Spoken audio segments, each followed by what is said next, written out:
Boa noite a todas e a todos. Sejam bem-vindos à nova live do Instituto dos Advogados do Rio Grande do Sul. Aqui é a jornalista Terezinha Tarcitano, assessora de imprensa do IARGS.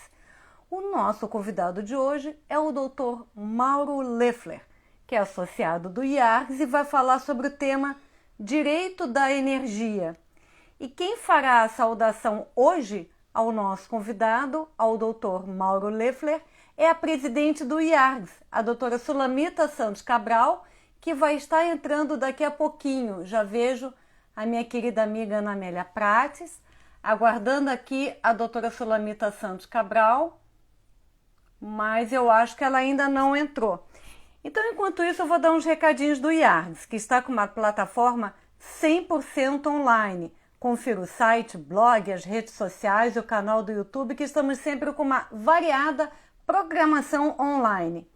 O artigo dessa semana foi elaborado pelo advogado Marcos Vinícius Martins, que é associado do IARGS e professor de Direito Constitucional e pós-doutor pela URGS. O tema escolhido por ele é Voo da Coruja. E o artigo da próxima semana vai ser elaborado pela doutora Sulamita Santos Cabral, sobre o aniversário de 95 anos do IARGS. Todos os artigos estão postados, tanto no blog quanto no site do Instituto. E as lives e as videopalestras constam no acervo do IARGS e no canal do YouTube. Inscrevam-se no canal do YouTube e cliquem no sininho para ativar as notificações. Aguardando aqui a doutora Sulamita Santos Cabral, ela acabou de entrar e já vou chamá-la aqui. Agora, o interessante é que agora só aparece aqui os pedidos para participar. Eu não consigo chamar a doutora Sulamita, então se ela estiver me ouvindo, eu vou pedir que ela peça para participar, porque eu não estou conseguindo aqui. Ela não aparece na sala aqui para mim, somente o doutor Mauro, que me pediu para participar. Então, doutora Sulamita Santos Cabral, eu peço que a senhora peça aqui. Deixa eu ver se eu chamando ela aqui pelo nome, sempre tem alguma mudança. Aqui, ó, visualizando.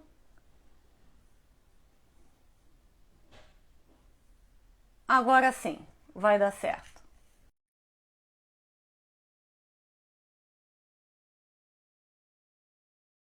Aguardando a doutora Sulamita Santos Cabral e o doutor Mauro Leffler. Ali, ó, eu estou aparecendo assim, ó. Tá aparecendo, sim. Já estamos aqui ao vivo. Bom, Então, nesta live que o Dr. Mauro Leffler está hoje inaugurando, é a primeira vez dele participando aqui da live do IARGS, vai contar com a saudação da nossa presidente, a doutora Sulamita Santos Cabral, que está com a palavra nesse momento. bom, boa noite a todos. Eu, com muita satisfação, eu saúdo a todos que nos alegram com a sua presença, com a sua participação aqui na nossa live. O nosso instituto, apesar da pandemia, ele está vivo, ele está vibrante, ele se reinventou. Houve um grande trabalho de toda a diretoria, dos associados, da nossa jornalista Terezinha, auxiliado pela Ana Amélia, e todos os departamentos, cada um tentou fazer o melhor, fazer a sua parte. E com isso, o IARGS está com um acervo riquíssimo. E hoje ainda o nosso acervo vai ficar mais enriquecido, porque hoje nós vamos ter a presença do Dr. Mauro Leffler, que é mestre e doutor em Direito pela Universidade Autônoma de Lisboa, Portugal, e vai nos falar sobre um tema importantíssimo, direito e energia. E, aliás, energia é uma preocupação de todos, cada vez mais não só o pessoal do direito, mas os engenheiros, toda a sociedade se preocupa muito com esse tema. Mas é um tema bastante difícil.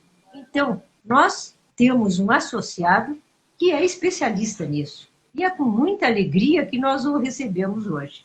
Aliás, ele já participou do Instituto dos Advogados, eu acho que há uns 2 ou 3 anos atrás, falando sobre esse tema.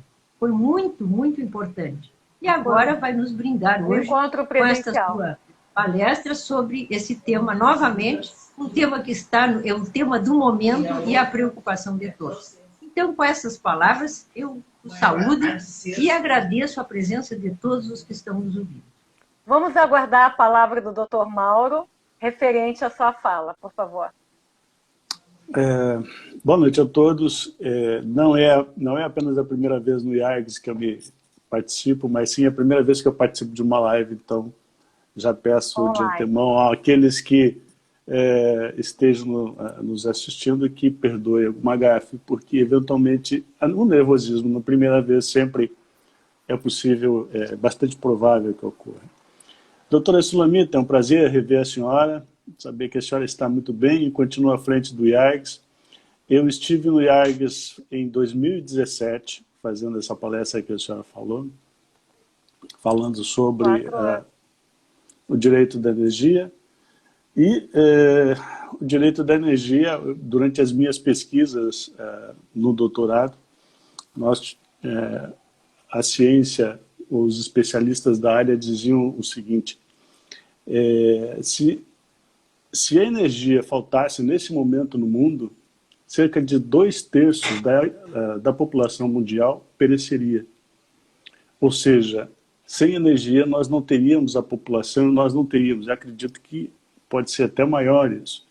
Imagine-se, por exemplo, alguém viver numa sociedade, numa cidade, vamos colocar 10 ou 12 andares num edifício, e ter que carregar sua água para cima, carregar seus alimentos para cima, isso inviabiliza completamente. Como mandar a água lá para cima não há como.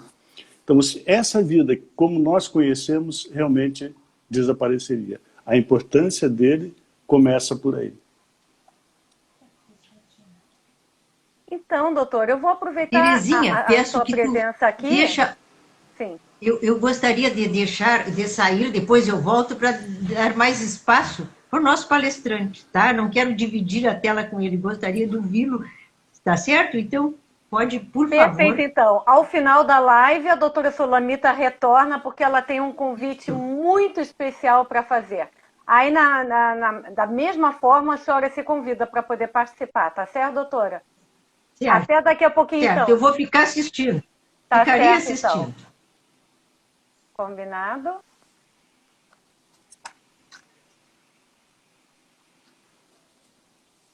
Então, agora eu vou ler um mini currículo, porque sempre tem que ser mini currículo, para dar tempo do senhor poder proferir a sua palestra. O Dr. Mauro Leffler é graduado em Direito pela Universidade de Joinville. O nome da monografia dele foi A Incidência de Tributo sobre Tributo, PIS e COFINS sobre a Parcela de CMS. É pós-graduado na Universidade do Sul de Santa Catarina, Unisul, em Direito Processual. A monografia foi sobre o controle dos atos da administração pública pelo Poder Judiciário, atos discricionários, e mestre em Direito pela Universidade Autônoma de Lisboa, em Portugal, em Ciências Jurídico-Políticas, a dissertação A Natureza Jurídica das Obrigações da Eletrobras, emitidas em face do artigo 4º da Lei 4.156/62. Doutor em Direito pela Universidade Autônoma de Lisboa, em Portugal, em Ciências Jurídicas. A tese foi Pobreza Energética, Oportunidades. Mais uma vez, doutor Mauro, seja muito bem-vindo na live de hoje. E de início, eu já lhe pergunto o porquê da escolha desse tema. Por que chegou a esse estudo ligado ao direito da energia? Eu acredito que as coisas na nossa vida não ocorrem por acaso. Tudo tem uma certa sincronicidade na nossa vida. Os nossos trabalhos, as nossas coisas vão nos levando por caminhos que às vezes a gente, de fato, nem percebe. Apenas como exemplo, quando nós nos associamos do IARGS, nós somos convidados a participar do IARGS, nós temos que apresentar um trabalho, uma peça que tenha sido feita especialmente desenvolvida por alguma coisa própria, para que possa ser analisado pela direção do IARGS e assim por diante. Naquele momento, coisa de 10 anos atrás, mais ou menos, eu apresentei uma peça onde eu já trabalhava com o contencioso de energia elétrica, ou seja, eu já discutia os aumentos das tarifas de energia elétrica com as concessionárias de energia elétrica no Brasil.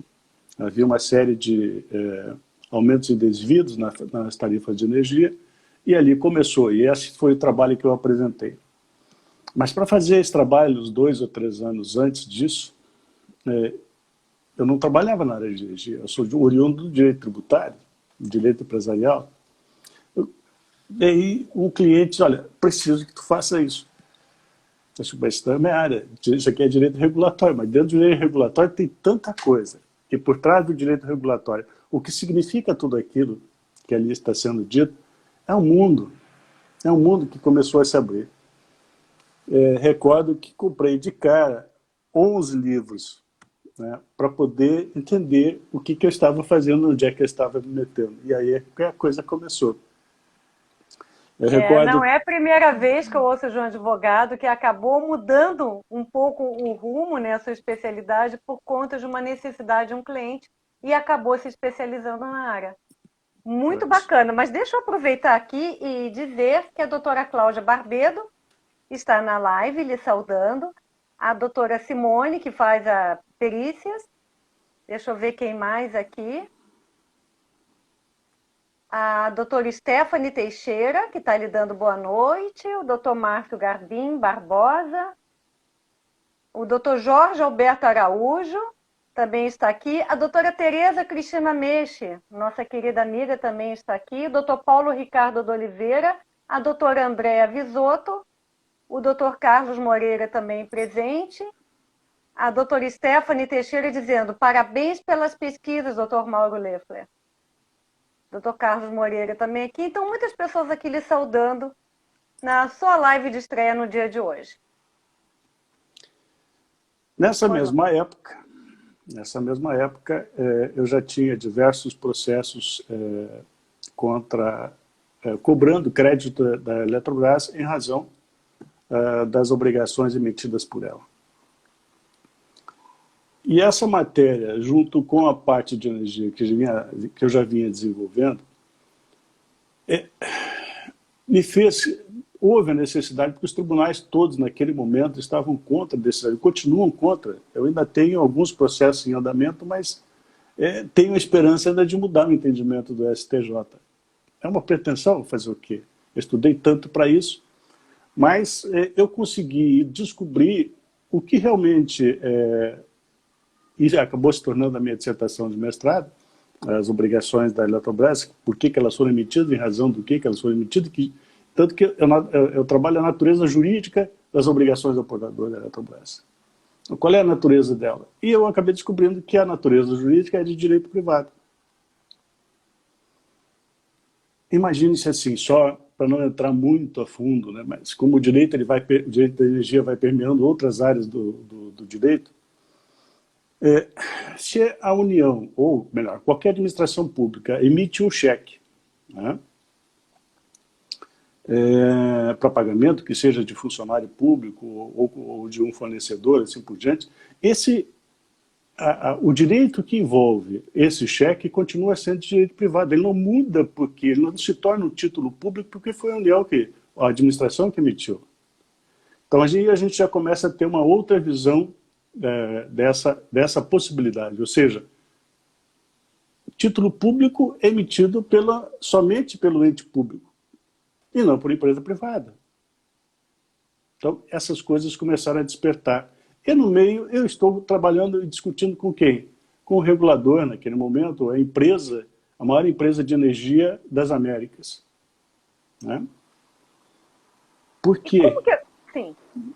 Porque isso tudo foi acontecendo. Não sei, levaram até onde eu cheguei. Eu acabei... Não, sim, pode continuar, perdão. Não. Vamos dar continuidade à linha do seu pensamento, por favor. Eu acho que eu acabei me perdendo. Quando eu vi que eu já tinha passado do meu limite naquilo que eu pretendia falar sobre o assunto, e aí não tem problema. É porque eu fiquei curiosa de saber como é que aconteceu a sua linha de pesquisa tanto no mestrado quanto no doutorado.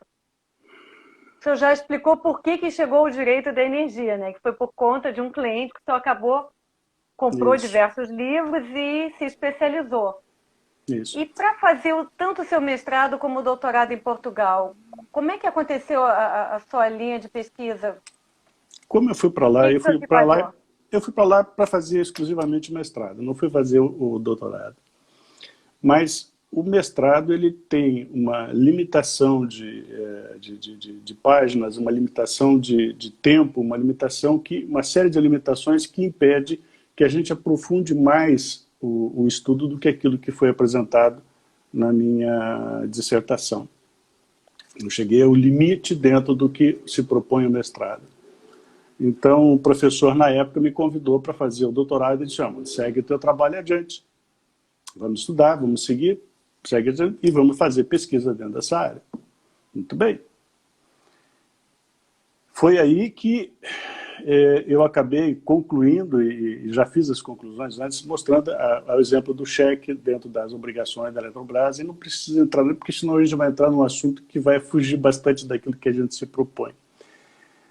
Então, ao fazer o doutorado, desenvolver as pesquisas dentro do doutorado, as coisas começaram a se ampliar, porque eu estava buscando saber qual a razão das tarifas de energia elétrica, ou melhor, quais os custos que compunham a tarifa de energia elétrica. E como eles contribuem, ou qual o grau de contribuição deles para a pobreza energética. Né? Então eu passei, claro, não tinha deixado de ser, passei pelo direito de energia, o que é energia, o que é eletricidade, o que é energia elétrica, né? Passei pelas formas de transporte, distribuição, fonte de produção de energia, transporte de energia, distribuição, comercialização de energia, ou seja, eu tive que passar por todas essas e passar pelo direito regulatório, fazer um direito comparado entre Brasil, o nosso direito, o direito europeu e o direito português. Eu tive que, nesse meio tempo, também desenvolver pesquisas, como já era da minha área anterior, no direito tributário, claro, a grande carga tributária que existe sobre a energia, ela digamos assim, é a maior parte, tanto aqui quanto na Europa. Tá? E ao desenvolver isso, eu acabei percebendo que a influência dessa carga, tanto da regulação, os custos de regulação, os custos de transporte, as perdas de energia que ocorrem nesse transporte, na distribuição, e quanto que isso é cobrado, nós temos no Brasil, por exemplo, perdas de energia que giram... oficialmente, nós mandamos a informação para a Agência Internacional de Energia dizendo que é 16% as perdas de energia. Só esses 16% abastece Portugal por mais um ano, daquilo que nós produzimos. É absurdo o que a gente perde. Agora, é absurdo eu ouvir de um engenheiro que a nossa perda de energia ultrapassa os 30%. E depois eu acabei constatando que isso é verdade. Tanto que eu acabei escrevendo um artigo que chama Pobreza Energética e os Gatos de Luz, né? Que já foi publicado, se entrarem acho que foi publicado, eu não recordo o nome do site que ele foi publicado, e ali eu demonstro exatamente o que acontece com essas perdas, as perdas de energia. Nós temos duas perdas de energia, nesse caso, a perda de energia pela transmissão, propriamente dita, que chama de perda técnica, e as perdas não técnicas que atribuem a furtos. Mas dobrar, nós permitimos que furtem mais de 16% de energia no Brasil. Puxa, por que nós chegamos a essa situação? Ou seja, nós estamos com uma perda de energia de 30%. Aí pergunto, por que a energia é tão cara? Só as perdas de energia. Imaginar que 1/3 da energia que nós consumimos no país foge rala abaixo. Bueno. Eu acho que o senhor deve ter chegado a muitas conclusões a partir da sua tese de mestrado e doutorado. E com certeza dali podem ser extraídas algumas conclusões e inclusive contribuições também à sociedade. Quais que o senhor poderia destacar? Se a gente fosse falar de toda a sua tese de doutorado, imagina, acho que umas 3 horas de live. Mas o que o senhor poderia destacar em termos de contribuições? Eu quero destacar duas, Terezinha. Não vou entrar em todas elas, porque só de conclusões aí são quase 20 páginas. Né? Meu Deus. Mas eu vou destacar duas que eu acho que são fundamentais. A geração distribuída e a eficiência energética das habitações. O que vem a ser a geração? Não, lá, o que é a geração distribuída? A geração distribuída é essa que nós nos acostumamos a falar e versar sobre energia solar, as placas fotovoltaicas e assim por diante. É aquela energia que é produzida no próprio local de consumo. Né? O interessante disso é que essa energia distribuída, hoje, ela é viável, mas quando iniciou no final do século XIX, nos Estados Unidos, tudo era, o local de produção de consumo era praticamente o mesmo. Não conseguiam produzir energia e colocar nas residências com uma distância superior a 1.600 metros, sem perda de energia, sem a utilização dessa energia. E foi justamente por isso, porque essa produção era feita com carvão e máquinas extremamente barulhentas dentro das cidades, que elas foram jogadas de lado, foram deixadas de lado, e essa energia que era produzida era uma energia contínua. Aí nós já temos uma outra situação com relação à energia, mas por enquanto é o que basta. Aí, depois disso, nós tivemos um desenvolvimento,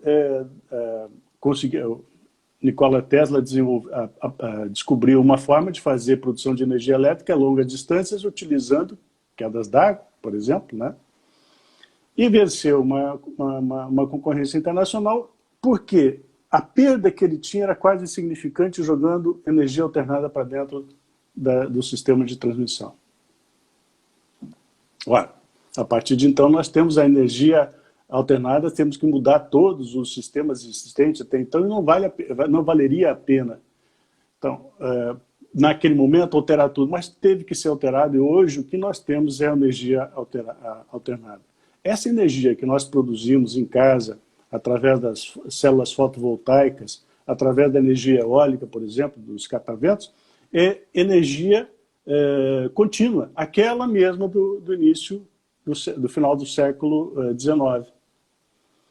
Hoje ela é viável, porque não tem o barulho para produzir, não tem a poluição necessária que existia na época, e essas novas tecnologias permitiram que a gente pudesse utilizar essa energia. Mas como todos os motores do mundo, todas as lâmpadas, tudo que acontece no mundo hoje é energia alternada, nós temos que colocar junto o inversor de energia que sai das células fotovoltaicas. É doido, é fantástico, mas todas essas coisas implicam e tem legislação própria para isso. Agora,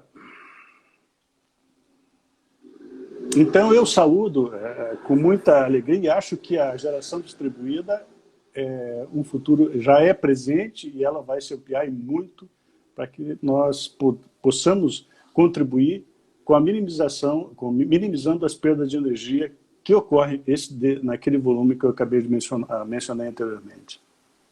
Agora, a eficiência energética é a menina dos meus olhos, porque, olha só, o que é a pobreza energética propriamente dita? Né? O que é a pobreza energética? Quando 3 situações ocorrem simultaneamente, né? Ou seja, altos preços de energia, baixas remunerações e habitações ineficientes, ocorre a pobreza energética porque as pessoas, ela se manifesta porque vamos imaginar, aqui no Rio Grande do Sul, na Europa, Portugal, por exemplo, o clima parecido com o nosso, no inverno nós temos que usar mais energia. E é justamente quando nos pedem para economizar energia. De que jeito?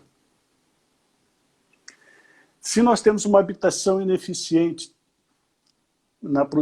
para a conservação da energia. Como é que nós vamos economizar energia? Não é possível.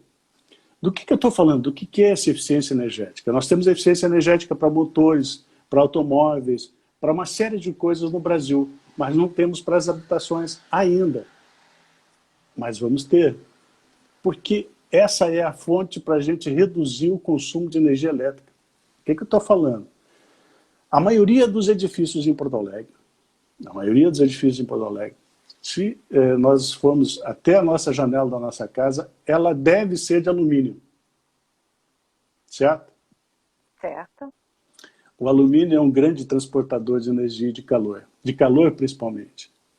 Quando chega o inverno, o frio bate na janela, naquela janela de alumínio, e entra para dentro de casa, mesmo com ela fechada. Então, nós somos obrigados a gastar mais energia para manter a casa aquecida. Quando é o verão, é o contrário. Existem locais, por exemplo, que a gente bota a mão, é capaz de queimar a mão de tão quente que fica essa janela. Então, de alumínio, no caso. De alumínio. Então, nós temos que gastar mais energia para manter um ambiente adequadamente refrigerado. Então, a eficiência energética, ela busca exatamente isso dentro dos edifícios. Mostrar que nós podemos usar um mínimo de energia e ter conforto térmico. E daqui para frente, eu acredito que o Brasil vai começar, até porque o Brasil deseja entrar para a OCDE, né? Precisa entrar para a OCDE, já abriu mão agora de assumir uma cadeira na ONU, exatamente para priorizar a sua entrada na OCDE. E a OCDE coordena essas duas entidades internacionais, que é a Agência Internacional de Energia e a Agência Internacional de Energia Atômica. O Brasil está aí, está trabalhando nisso. Tem coisas fantásticas acontecendo daí para frente. Por isso, eficiência energética, por isso que eu selecionei a eficiência energética e a geração distribuída. Que tema bem-vindo, né? Muito bem colocado, doutor Mauro. Nunca havíamos debatido sobre esse tema nas lives, né? Então, seja muito bem-vindo. Aproveito e digo aqui que o doutor, acho que é Oi Hernard, está dando boa noite. O doutor Hugo Monteiro da Cunha também. Destaco também a presença da doutora Marineida, da Jandira. A doutora Ana Lúcia Piccoli, que é a nossa diretora, também está aqui presente. A doutora Stephanie Teixeira colocou: primeira live excelente, doutor Mauro. Parabéns, eu imagino a riqueza dos seus estudos. Parabéns, doutor e doutora Terezinha. Não sou doutora, sou jornalista, pelo convite. Brilhante. Noite de muito aprendizado. A doutora Maria Isabel Pereira da Costa, que também é diretora do IARS, também está nos prestigiando. E a doutora Helena Jorge. Muitas pessoas aqui lhe prestigiando, lhe dando boa noite, doutor. Continuando com a sua linha de pensamento, por favor. Bom, eu acho que sobre... Eu estava falando das contribuições, não é isso? Sim, essas duas...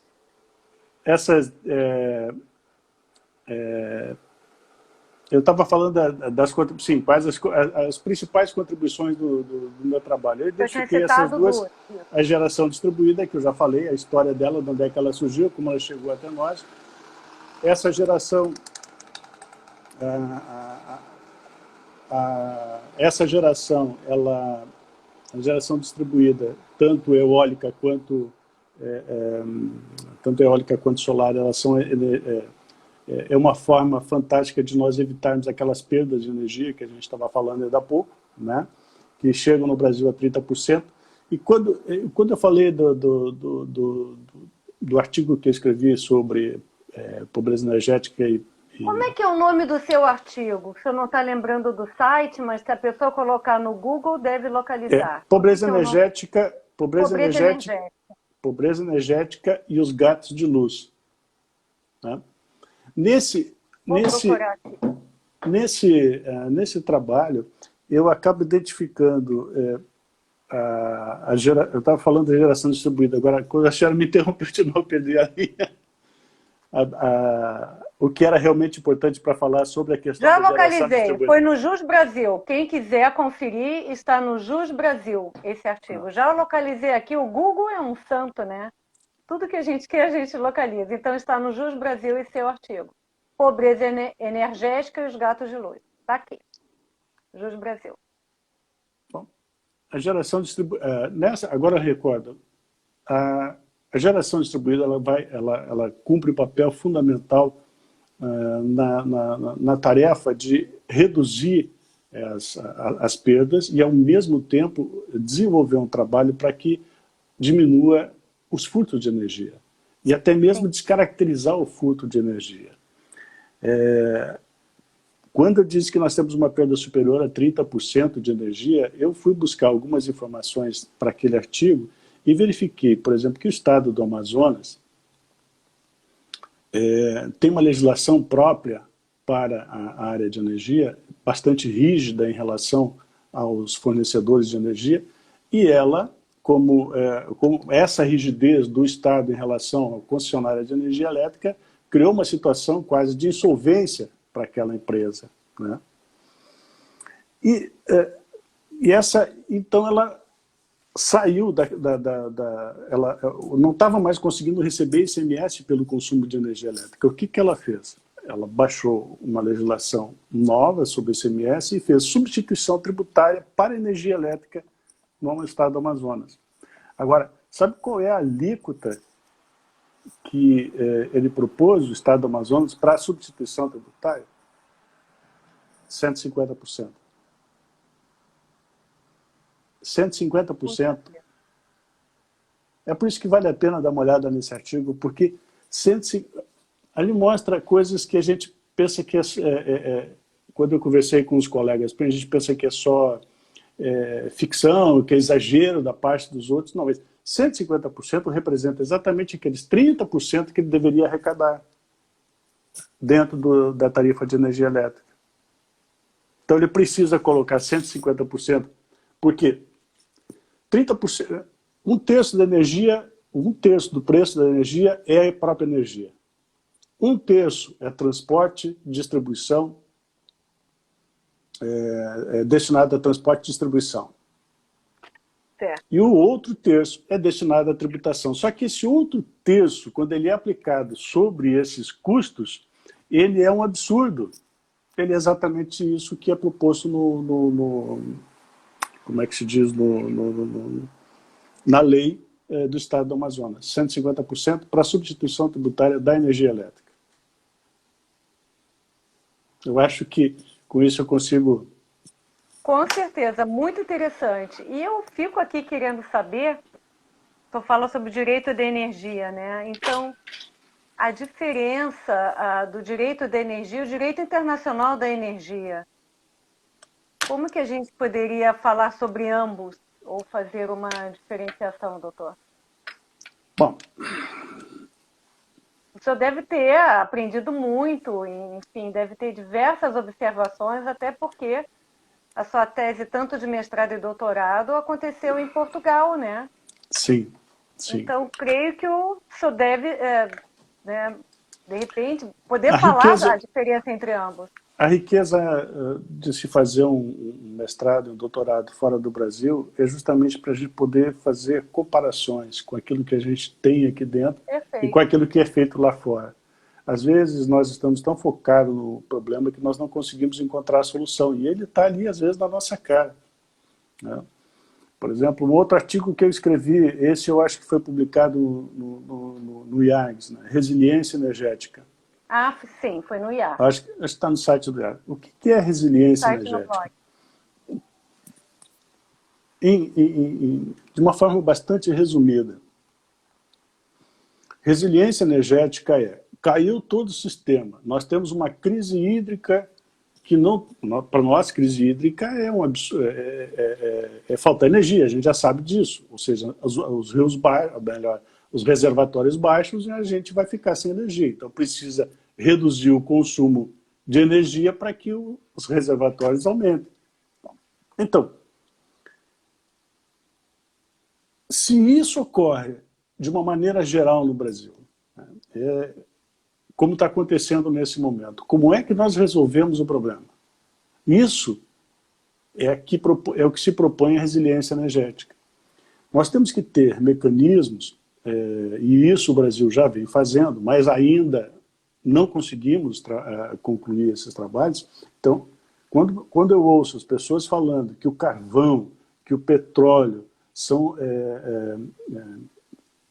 poluentes e que acabam com a vida no planeta, mas olha, sem energia, nós acabamos com 2/3 da humanidade. Então, nós não podemos ficar sem energia. Então, nós temos que pesar, balançar aonde que nós vamos usar. Em Portugal, por exemplo, Portugal já não tem mais carvão. Eles esgotaram, vou usar como exemplo lá, eles esgotaram as fontes de carvão para produção de energia. Hoje eles importam carvão da África porque é mais barato do que produzir com qualquer outro tipo de fonte de energia em Portugal ou na Europa. O carvão é mais barato, ou seja, vem sendo utilizados há cerca de 200 anos o carvão, toda a estrutura foi trabalhada e pensada dessa forma. Por isso que é mais barato. Agora, manter um forno de carvão ligado quando a energia falta, quando a energia falta, tu vai ligar o forno de carvão para botar a funcionar, pega fogo, ele precisa dos 2 dias para aquecer o forno, para depois começar a produzir vapor. Então, lá, os fornos estão constantemente ligados, não são desligados nunca. Nunca. Aqui no Rio Grande do Sul, o Rio Grande do Sul e Santa Catarina são os únicos 2 lugares que possuem carvão. O resto do Brasil praticamente não tem carvão. E esta foi a principal razão também, porque nós acabamos, no Brasil, optando pelas quedas d'água. Né? Ou seja, como forma de produção de energia, porque nós não tínhamos carvão no Brasil. Então, esse carvão que nós temos hoje, nós aqui no Rio Grande do Sul e Santa Catarina, pode suprir uma boa parte desse trabalho de resiliência energética. Quando dá uma queda dessa, elas têm que entrar em funcionamento. Seja de petróleo, seja de gás, seja de carvão, elas têm que entrar. Imagina quanta comida pode perecer se nós ficarmos 24, 48 horas sem energia elétrica. Né? O prejuízo, não é falando em prejuízo, estou falando em alimentação. O prejuízo maior é depois, porque vai haver um aumento do custo da alimentação e assim por diante, tudo acaba ocorrendo em cadeia. Mas vamos lá responder a tua pergunta, Terezinha. Eu falei antes em 2 organismos que trabalham já o direito internacional da energia, que é a Agência Internacional de Energia, que é a EIA, e a Agência Internacional de Energia Atômica, que é a AEIA. São 2 organismos da OCDE, né? E o direito internacional da energia, quando nós falamos em termos de petróleo, já existe há mais de século, né? Porque as relações comerciais entre os países, onde é produzido, levado de um país para o outro, existem contratos de produção, de fornecimento, contratos master de energia dentro da área de petróleo, contratos privados e contratos de direito público. Ué, como é que se relaciona tudo isso? Tá? Por que eu falo, entro na energia elétrica, entro no petróleo, entro no carvão? Por que eu estou falando? Porque essas todas são fontes de energia. Mas já vamos falar sobre elas, deixa guardado. Há 20 anos, há cerca de 20 anos, mais ou menos, vem sendo desenvolvido pelo professor Adrian Vadok, da Universidade de Melbourne, na Austrália, onde ele vem estimulando o desenvolvimento, mostrando da necessidade de se ter um direito internacional da energia propriamente dita. Tem-se tentado também criar um conceito para para o direito da energia, e eu encontrei um autor, que é Rafael Efron, que é um dos pioneiros que trabalham nessa área, e se me permitem, eu não consigo lembrar de cabeça, vou ser obrigado a ler esse ele propõe dois conceitos, depois falo eu do meu.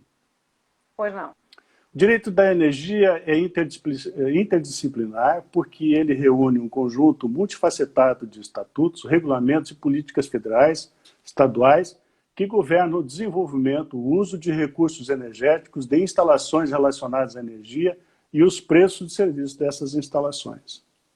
Bom, veja aqui, é uma série de...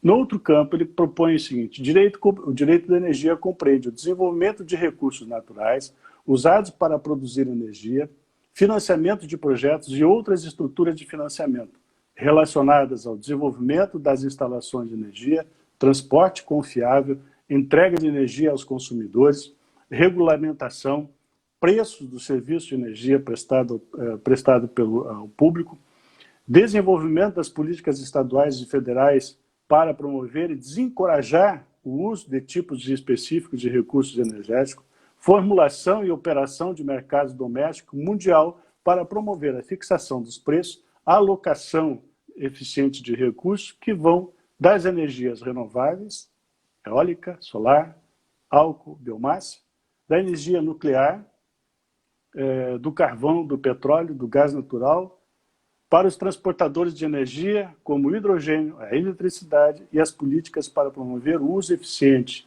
de energia para a população.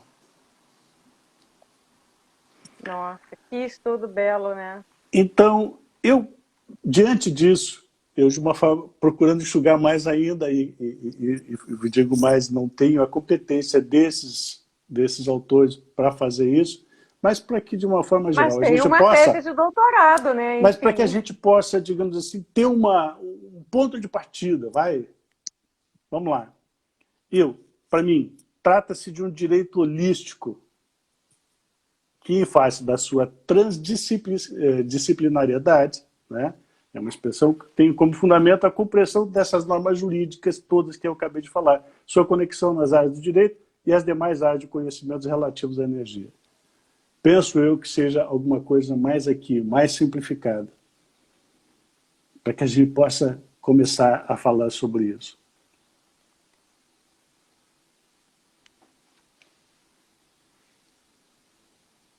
Doutor Mauro, em relação aos direitos e fontes de energia, como que eles podem se referir a essas observações que o senhor fez há pouco? Bom,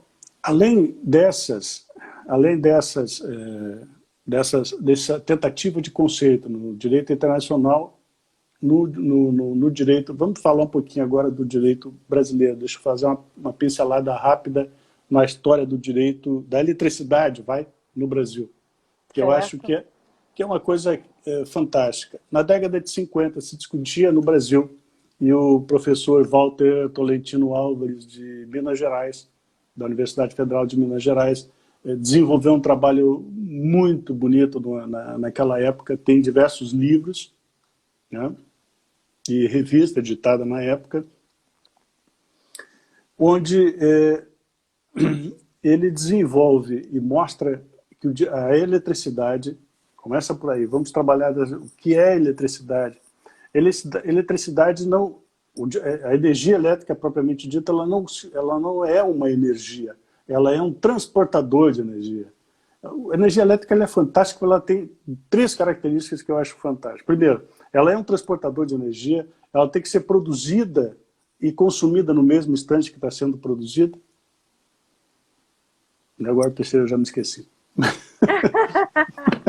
Mas ela tem características extraordinárias, ou seja, produção, por isso que é difícil manter os preços estáveis da energia elétrica, se nós não temos. Como no Brasil, um pouquinho, a gente fica duvidando um pouco com relação à questão dos preços, porque 80% da nossa energia é de hidrelétrica. né? E é tudo produção nacional. Então, qual a necessidade de se aumentar o preço da energia? Só perdendo 30% da energia, como a gente perde mesmo, e comprando energia em dólar de Itaipu. Aí a gente começa a entender isso. Aumenta dólar, claro, aumenta a energia aqui dentro. Só baixa quando a gente tem uma atividade política por trás, mas deixa para lá isso. Vamos falar das... A senhora me perguntou sobre as fontes de energia, não é isso? Exato.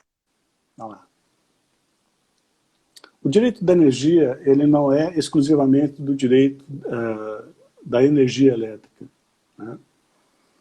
Ela se refere ao direito relacionado às centrais hidrelétricas, e vamos pegar como exemplo o Código de Águas no Brasil, que é de 1934, se eu não me recordo, 30 ou 34, acho que é de 34. E as constituições daquela época começaram a falar em quedas d'água, não existia, digamos, as represas, talvez não se tivesse a ideia, a única ideia que se tinha para produzir energia seria as quedas d'água.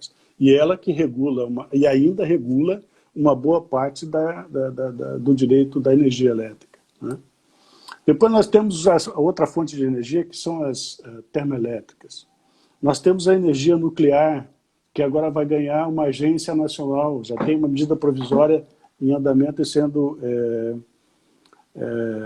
está em avaliação pelo Congresso Nacional, mas nós vamos ter uma nova agência nacional, vai ser uma agência nacional da energia nuclear, que vai tratar sobre a segurança da energia nuclear no Brasil.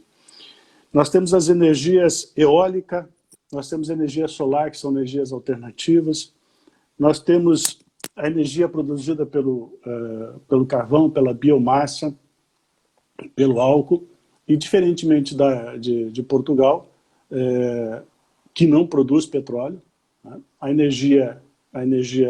Quem regula a matéria relacionada a combustíveis, gás e energia elétrica é a ERSE, que é a correspondente à ANEEL aqui no Brasil. Nós, no Brasil, temos a ANEEL, tomando conta da área de energia elétrica, e a ANP, cuidando da área de energia de álcool, petróleo, gás natural e biomassa. Ou seja, ela tem uma representação enorme. Então, nós temos legislações trabalhando sobre isso. Nós temos legislação trabalhando sobre energia fotovoltaica, nós temos legislação sobre todas elas. E a quantidade de agências nacionais que foram se desenvolvendo a partir dessas necessidades que são nossas, próprias nossas. Em junho de 2009 foi promulgada a lei, foi editada a lei 13.848, que dispõe sobre a gestão e organização do processo decisório e do controle social das agências reguladoras. Nós temos, a partir de agora, uma espécie de lei-quadro, que organiza todo o sistema, todas as agências nacionais e como elas devem proceder para fazer o seu processo decisório, não apenas o processo decisório, para verificar se realmente é necessário que se dite um regulamento sobre a matéria. Então, essa lei regula toda essa matéria. Hoje, no Brasil, nós temos que partir da Constituição e dessa lei para começar a estudar cada uma dessas fontes de energia que eu acabei de citar.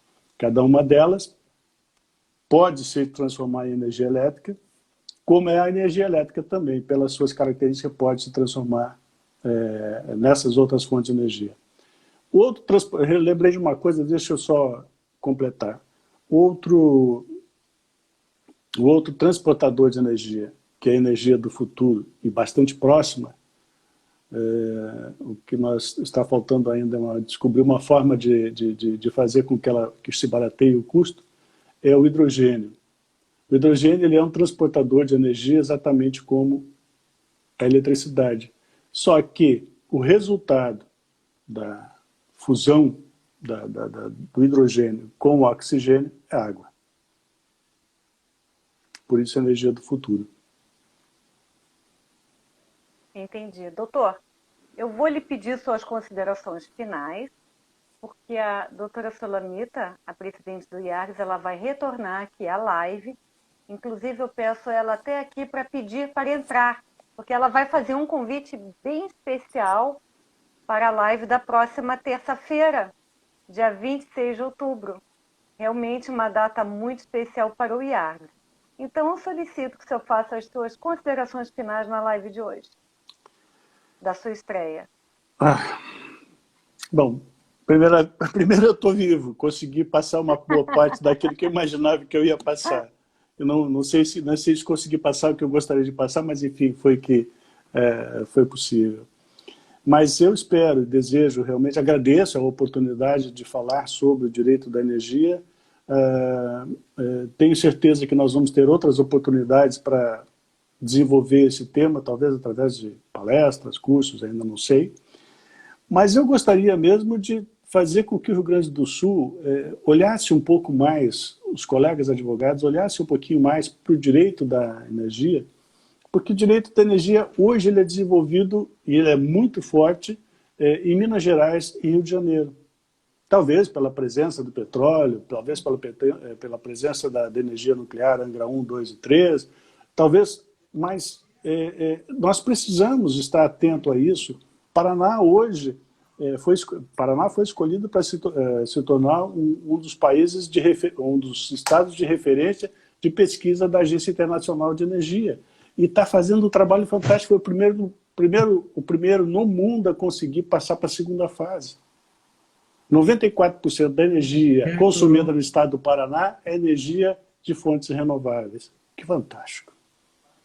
Fantástico. Que trabalho maravilhoso que você fez. Que aula maravilhosa. Muito obrigada. E agora eu gostaria de passar a palavra para a doutora Sulamita Santos Cabral, que vai fazer as considerações finais também e fazer um convite especial. Antes, porém, eu quero dizer como é que está o IARGS nas redes sociais atualmente. No Instagram já estamos com 3.104 seguidores. No Facebook com 3.242 seguidores, quase igual. No Twitter com 543 e o canal do YouTube com 766 inscritos. Eu aproveito para convidar todos para se inscreverem no canal do YouTube do IARGS e cliquem no sininho para ativarem todas as notificações. Inclusive no canal do YouTube, quem quiser fazer algum comentário, participar do chat, fazer alguma pergunta para os nossos palestrantes, serão todos muito bem-vindos. Doutora Sulamita Santos Cabral está com a palavra.